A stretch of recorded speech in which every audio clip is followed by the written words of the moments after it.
morning students. Today we will do cyclic groups. Cyclic groups कर रहे थे हम, इसकी 4 थ्योरम्स कर ली थी हमने, 4th थ्योरम तक हो गया था लास्ट लेक्चर में. आज हम करेंगे 5th theorem. Every finite group of prime order is cyclic. ये हमारी थ्योरम है. Every finite group of prime order is cyclic, कि किसी भी ग्रुप का ऑर्डर अगर प्राइम नंबर है तो वो साइक्लिक होगा. तो इसको हम आगे यूज़ भी करेंगे क्वेश्चंस में, कि अगर आपको कोई ग्रुप गिवन है जिसका ऑर्डर 5 है, 7 है, 11 है, जो तुम्हें पता है ये प्राइम नंबर है, और अगर हमें चेक करना हो कि क्या वो साइक्लिक है, तो हम डायरेक्ट ही कह सकते हैं कि प्राइम ऑर्डर है तो साइक्लिक होगा. तो हम लेके चलते हैं, let G be a group, order of G is P where P is a prime number. आपको प्रूव करना है दिस इज साइक्लिक. साइक्लिक क्या होता है? If it is generated by some element, कि अगर हम एक ऐसा एलिमेंट निकाल दें कि जी के हर एलिमेंट को उसकी पावर में लिख सकें, तो हम कहते हैं कि जी साइक्लिक है. तो हम मान के चलते हैं प्राइम ऑर्डर है ग्रुप का, और प्राइम के नंबर क्या होता है? 2 से ग्रेटर होता है. इट मीन्स जी में एलिमेंट्स कैसे होंगे? ग्रेटर देन इक्वल टू 2, कि कम से कम 2 एलिमेंट तो होंगे. G must contain at least 2 elements. Then there exist 2 distinct elements A and E such that A not equal to E. क्योंकि सारे एलिमेंट अगर आइडेंटिटी हो गई तो एक ही एलिमेंट रह जाएगा आइडेंटिटी. आइडेंटिटी के अलावा कम से कम एक एलिमेंट और होगा, यानी कि नॉन आइडेंटिटी एलिमेंट जरूर होगा, क्योंकि कम से कम 2 एलिमेंट्स हैं इसमें. तो वो नॉन आइडेंटिटी हम एलिमेंट ले लेते हैं ए. तो ए का ऑर्डर क्या होगा? 1 तो हो नहीं सकता, क्योंकि ए नॉट इक्वल टू आइडेंटिटी है. तो ऑर्डर ऑफ ए क्या होगा? ग्रेटर देन इक्वल टू 2 होगा, या 2 से ज़्यादा होगा. तो हम मान लेते हैं कि ऑर्डर ऑफ ए m है, मतलब m हमारा ग्रेटर देन इक्वल टू 2 होगा. अब इस a से जनरेटेड क्या करना है आपको? a से जनरेटेड एक साइक्लिक सब ग्रुप बनाना है. उसको नेम देंगे हम H. Let H be cyclic सब group of G generated by A. किसी भी एलिमेंट से जनरेटेड हम सब ग्रुप बना सकते हैं. उस एलिमेंट की सारी पावर्स ले लो, और A की M तक ही एलिमेंट्स आएंगे, क्योंकि A की M आइडेंटिटी हो जाएगा, उसके बाद रिपीट होने स्टार्ट हो जाएंगे. यानी कि H में सिर्फ M एलिमेंट्स होंगे, A square, A cube, A की M तक. तो ये हमने एक सब ग्रुप बना लिया H. अब क्या होगा? H G का सब ग्रुप है. तो एक थ्योरम होती है लैग्रेंजेस थ्योरम, कि ऑर्डर ऑफ सब group divides order of group. तो इस H का ऑर्डर G के ऑर्डर को डिवाइड करेगा, क्योंकि H G का सब ग्रुप है, और सब ग्रुप का ऑर्डर ग्रुप के ऑर्डर को डिवाइड करता है. ये होती है लैग्रेंजेस थ्योरम. तो M जो है वो P को डिवाइड करेगा. M divides P. अब P क्या है? Prime number. P के सिर्फ 2 ही डिवाइजर हैं, या 1 या P. ओके, P को सिर्फ 2 ही एलिमेंट्स डिवाइड कर सकते हैं, आइदर 1 और P. क्या M 1 हो सकता है? M 1 नहीं हो सकता. क्यों? क्योंकि A आइडेंटिटी नहीं है.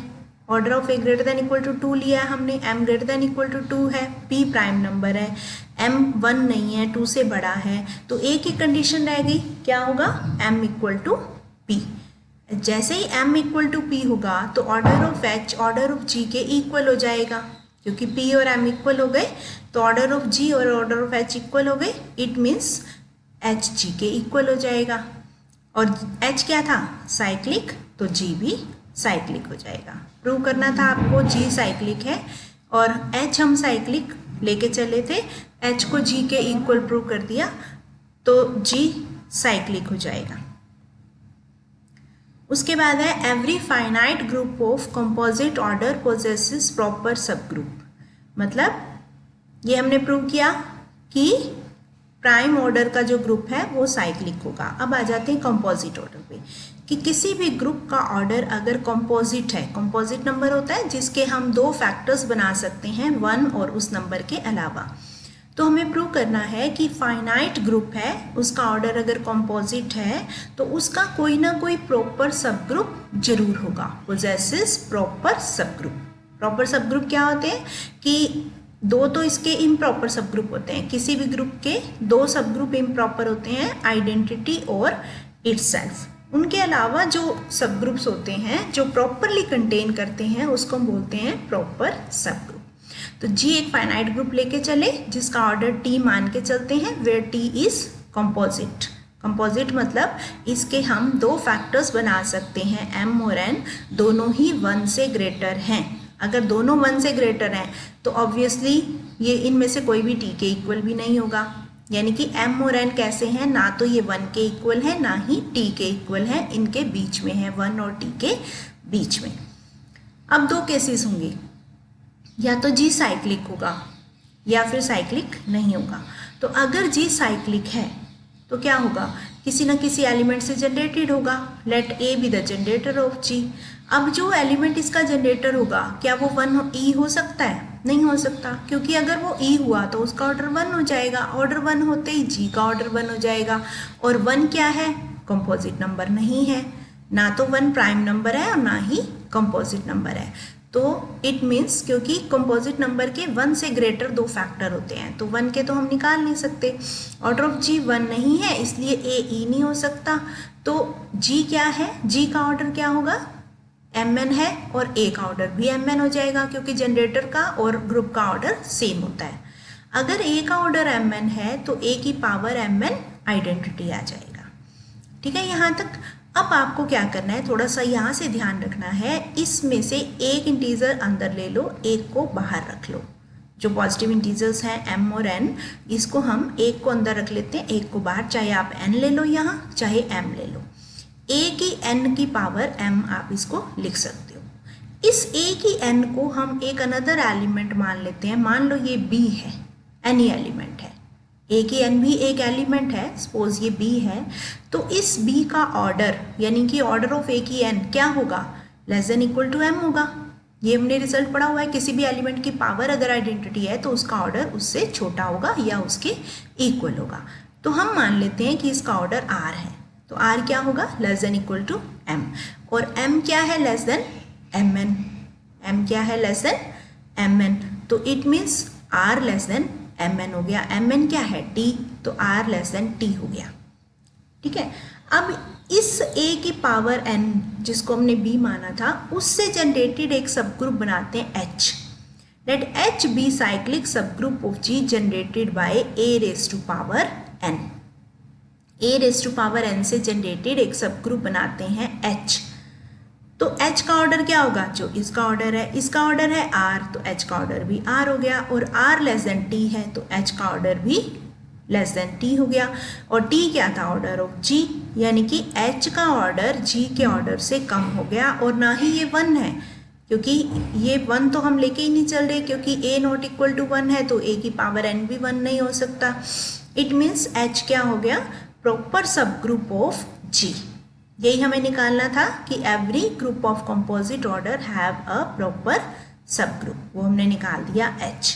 ये किस केस में था, जब g साइक्लिक है। फिर हम मान के चलते हैं कि if g is not cyclic तो क्या होगा, अगर साइक्लिक नहीं है तो order of each element less than order of g। वैसे क्या होता है, order of every element of A group is less then और इक्वल टू होता है ना।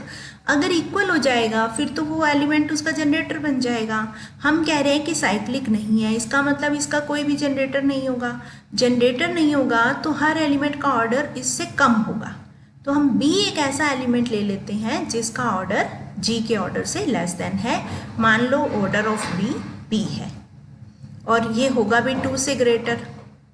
क्यों, क्योंकि हम कंपोजिट ऑर्डर लेके चल रहे हैं, कोई एक एलिमेंट तो कम से कम आएगा जिसका ऑर्डर 2 से ग्रेटर है, सारे एलिमेंट तो ऑर्डर 1 के हो नहीं सकते। अब इस b से जनरेटेड एक साइक्लिक सब ग्रुप बना लो h, let h be generated by b। तो h क्या होगा, b g का सब ग्रुप होगा और इसका ऑर्डर इसके ऑर्डर से कम है और ना ही ये 1 है, इसलिए h क्या बन जाएगा, प्रॉपर सब group of g। Clear. Next theorem पे आते हैं हम। एवरी सब group of a cyclic group is cyclic.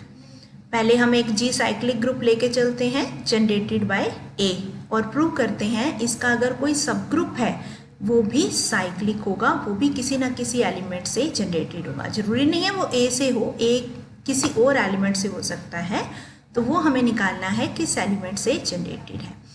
जी एक एलिमेंट सब ग्रुप ले लिया जनरेटेड बाय ए H इसका सब ग्रुप है। अगर H G के इक्वल है या H आइडेंटिटी है तो क्या होगा, H अगर G के इक्वल है तो G साइक्लिक है तो H भी साइक्लिक होगा। यही मैं प्रूव करना था, सब ग्रुप भी साइक्लिक। अगर H आइडेंटिटी है तो H आइडेंटिटी से जनरेटेड होगा तो भी H साइक्लिक होगा। तो हम मान के चलते हैं कि ना तो ये H E के इक्वल है ना ही G के इक्वल है, यानी कि प्रॉपर सब ग्रुप है G का। अब H का एक एलिमेंट लिया X अगर H में है तो G में होगा, और G क्या है, जनरेटेड बाय A। G के सारे एलिमेंट्स A की पावर्स में हैं तो ये H के एलिमेंट्स भी A की पावर्स में होंगे, और वो हम मान लेते हैं X is equal to A raise to power T for some T belongs to Z। Z positive भी हो सकता है, नेगेटिव इंटीजर भी हो सकता है। Means every element of H is some power of A। अब ये जरूरी नहीं है कि A की पावर 1 उसमें हो, A की पावर -1 हो, A की 2 हो, A की 3 हो, कोई भी A की पावर हो सकती है। तो उसका इन्वर्स भी जरूर होगा क्योंकि ग्रुप है, तो A की पॉजिटिव और नेगेटिव पावर्स H में होंगी। अब हमें क्या करना है, जो H के एलिमेंट्स हैं, बस ये ध्यान से सुनना, ध्यान से समझनी ये चीज़, H के जितने भी एलिमेंट्स हैं वो सारे A की पावर्स में हैं, उसमें से हमें पॉजिटिव पावर्स लेनी है। A की जो पावर्स पॉजिटिव हैं उसमें सबसे छोटा जो इंटीजर होगा, जो A की M बिलोंग्स टू H है। सपोज A की H में कैसे एलिमेंट्स हैं, A की पावर 6 है, A की पावर 9 है, A की पावर 12 है, A की पावर 3 है, तो A की पावर -6 भी होगा, -3 भी होगा। नेगेटिव को छोड़ दो एक बार, पॉजिटिव में से जो सबसे छोटी A की पावर है H के अंदर उसको हम मान लेते हैं M। If M is the least positive integer such that A raised to power M belongs to H, यानी कि अगर M से छोटा कोई इंटीजर है पॉजिटिव, उसको अगर हम A की पावर लगाते हैं तो वो H में नहीं होगा, क्योंकि A की M जो है, M वो लीस्ट इंटीजर है सच that A raised to power M belongs to H। उसके बाद उससे हाई पावर हो सकती है, उससे कम वाली कोई पावर इसमें नहीं है। ठीक है यहाँ तक।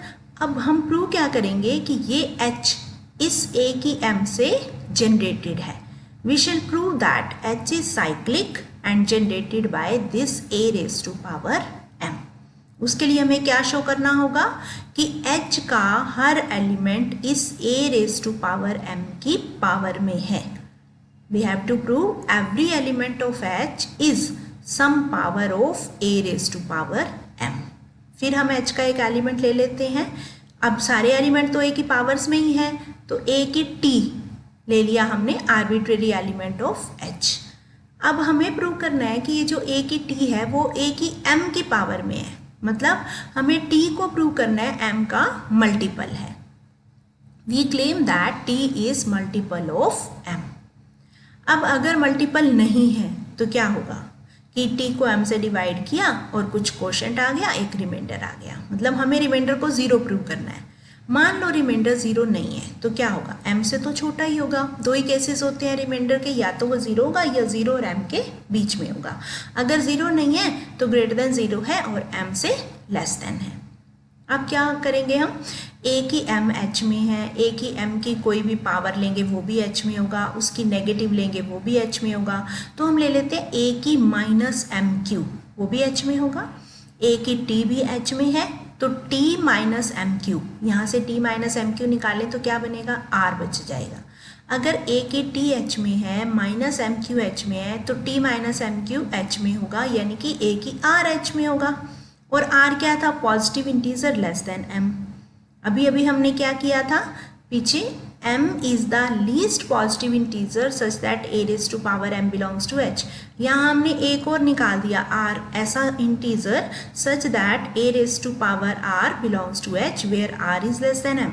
एक कॉन्ट्राडिक्शन, क्योंकि M तो लीस्ट था, उससे छोटा कोई इंटीजर हो नहीं सकता कि A की पावर उसमें हो। कॉन्ट्राडिक्शन आ गई। ये कॉन्ट्राडिक्शन कब आई, जब हमने सपोज किया कि R 0 नहीं है, तो हमारे पास कंडीशन क्या बच गई, R 0 होगा। अगर R 0 होगा तो T जो है M का मल्टीपल हो जाएगा। जैसे ही टी एम का मल्टीपल होगा A raise to power T को हम A raise to power M की पावर में लिख सकते हैं। मतलब every element of H is some power of A raise to power M. तो एच साइक्लिक हो गया और ए की एम इसका जनरेटर। यही प्रूव करना था आपको। नेक्स्ट थ्योरम है, show that if G is an infinite cyclic group then G has exactly 2 generators. ये इंपॉर्टेंट थ्योरम है और ये फर्स्ट 1-2 नंबर में भी आ जाती है कि अगर इनफाइनाइट साइक्लिक ग्रुप है तो उसके कितने जनरेटर्स होंगे। उसके 2 जनरेटर्स होंगे एग्जैक्टली, एक A और एक उसका इन्वर्स, क्योंकि कोई भी एलिमेंट अगर जनरेटर है तो इन्वर्स भी होता ही है। तो अगर वो साइक्लिक ग्रुप इनफाइनाइट है, फाइनाइट के तो एक से ज़्यादा हो सकते हैं, मतलब 2 भी हो सकते हैं, 3 भी हो सकते हैं, 4 भी हो सकते हैं, वो भी हम फॉर्मूला निकालेंगे कि अगर फाइनाइट है तो उसके इन जनरेटर्स कितने होंगे। इनफाइनाइट के केस में सिर्फ 2 ही जनरेटर्स होंगे। Let G be infinite cyclic group and A be its 1 generator. दस एलिमेंट्स ऑफ G क्या होंगे, A की पावर्स में होंगे। अब क्या A की कोई 2 पावर्स इक्वल हो सकती हैं। हम देखते हैं, अगर A की 2 पावर्स इंटीग्रल पावर मान लो इक्वल है तो क्या होगा, A की r माइनस एस आइडेंटिटी हो जाएगा और A का order less than equal to r minus S हो जाएगा। A का ऑर्डर तो फाइनाइट हो जाएगा, बट A G का जनरेटर है तो A का ऑर्डर और G का ऑर्डर सेम होना चाहिए। अगर A का फाइनाइट आ जाता है तो G का भी फाइनाइट हो जाएगा, विच इज़ नॉट पॉसिबल क्योंकि G इनफाइनाइट साइक्लिक ग्रुप है। इसका मतलब कोई भी 2 पावर्स इक्वल नहीं हो सकती। Infinite cyclic group has generator of finite, ये हो गया R not equal to S। इसका मतलब G में जितने भी एलिमेंट्स हैं वो किस टाइप के होंगे कि कहीं भी रेपिटेशन नहीं होगी, आगे चलते जाएंगे A square, A cube, A की 4, क्योंकि कोई भी दो पावर सेम नहीं है। ऐसे ही A की नेगेटिव पावर्स भी होंगी क्योंकि हर एलिमेंट का इन्वर्स भी एग्जिस्ट कर रहा है। तो G के सारे एलिमेंट्स ही इस टाइप के होंगे क्योंकि है A की पावर्स में और रिपीट भी नहीं हो रहे और डिस्टिंक्ट भी है और इनफाइनाइट भी है, तो G इस टाइप का ग्रुप बन जाएगा।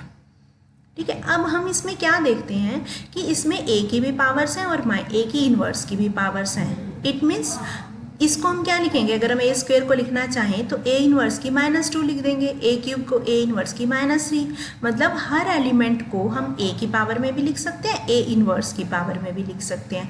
तो A इन्वर्स भी इसका जनरेटर हो गया और उसके अलावा हम प्रूव कर देते हैं कि कोई और जनरेटर नहीं होगा।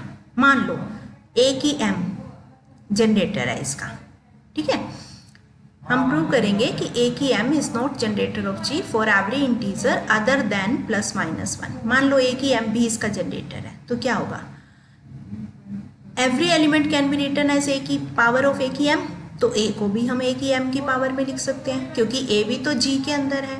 मान लो हमने A को A की M की पावर में लिख दिया तो क्या होगा, 1 = M के हो जाएगा। अब 1 = M के क्या हो सकता है, क्यों, क्योंकि M हम मान के चल रहे हैं कि ना तो वो 1 है ना -1 है, तो 1 के 2 ही फैक्टर होते हैं, या 1 या -1। M इसमें से ना 1 है ना -1 है, विच इज़ नॉट पॉसिबल।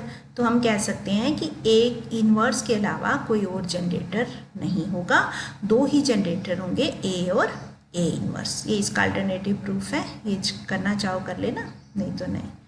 तो यहाँ तक थ्योरम्स हो गई।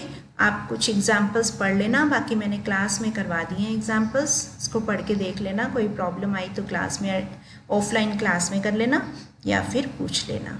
Thank you.